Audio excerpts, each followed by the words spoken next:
সালাম আলাইকুম। আমি আগে ভাবতাম একতাই শক্তি, তবে একতার বাহিরেও মাঝে মাঝে চাইলে একাই শক্তি আসলে হওয়া যায়। আর এটার উদাহরণ সবাই হতে পারে না। রাষ্ট্রভিত্তিক মার্কিন যুক্তরাষ্ট্র যেমন একাই একটা শক্তি, রাশিয়া যেমন একাই একটা শক্তি, আরব বিশ্বে আসলে তেমন কোনো শক্তি ছিল না। আমরা যে নব্য শক্তির উত্থান দেখলাম তা হচ্ছে ইরান। তবে ভাবেন যে একবার ইরানের নেতৃত্বে তুরস্ক, সৌদি আরব সহ অন্যান্য আরব রাষ্ট্রগুলো যদি আরো একটা টিম তৈরি করে, লাইক পাকিস্তান, এখানে বাংলাদেশ চাইলে ঢুকতে পারে, তাহলে আগামী দিনে অথবা আগামী যে প্রজন্ম ভবিষ্যৎ আসছে সেই ভবিষ্যতে নিজেদের শক্তি, সামর্থ্য, কারণ কখন যে কি ঘটে, এই যে ধরেন বাংলাদেশের উপরে একদিকে ভারতের গুতানি, আরেকদিকে মিয়ানমারের গুতানি, এখানে অনেকেরই আসলে পলিটিক্স চলে। তো আমরা চাইলেও অনেক কিছু করতে পারি না। কেন? কারণ আমাদের সাথে সুপার পাওয়ার যে কান্ট্রিগুলো আছে তাদের সাথে ভালো কোনো চুক্তি অথবা ভালো কোনো বন্ধুত্ব ওই লেভেলে নাই যে বাংলাদেশের স্বার্থ রক্ষা করতে গিয়া আরেক দেশের সাথে সম্পর্ক খারাপ করবে। তবে আমার মনে হয় যে এই জোটে বাংলাদেশেরও জয়েন করা উচিত। দর্শক, মুসলিম দেশগুলোকে নিয়ে একটা ঐতিহাসিক ন্যাটোর স্টাইলে একটা জোট গড়তে চায় ইরান। আর আমার মনে হয় এই মুহূর্তে ইরানের শৌর্য, বীর্য, ক্ষমতা, রণকৌশল অথবা শক্তিমত্তা, এই সকল কিছু দেখার পরে আরব রাষ্ট্রগুলোর উচিত ইরানের নেতৃত্বে আনা, মানে একটা পতাকার তলে হওয়া।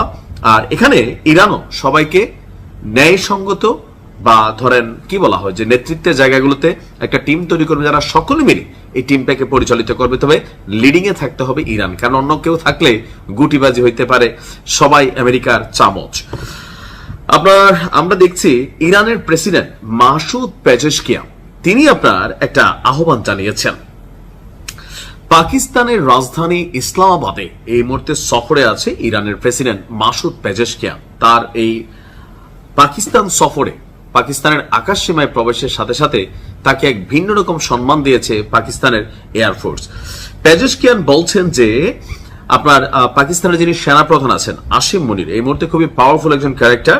তো তার সাথে একটা বৈঠক ছিল আপনার পেজেশকিয়ানের। সেখানে পেজেশকিয়ান বলছেন যে মুসলিম দেশগুলোর মধ্যে আরো ঘনিষ্ঠ সহযোগিতা এবং সমন্বয় প্রয়োজন, যাতে তারা নিজেদের অভিন্ন স্বার্থ রক্ষা করতে পারে এবং আঞ্চলিক শান্তি, স্থিতিশীলতা প্রতিষ্ঠায় কার্যকর ভূমিকা রাখতে পারে।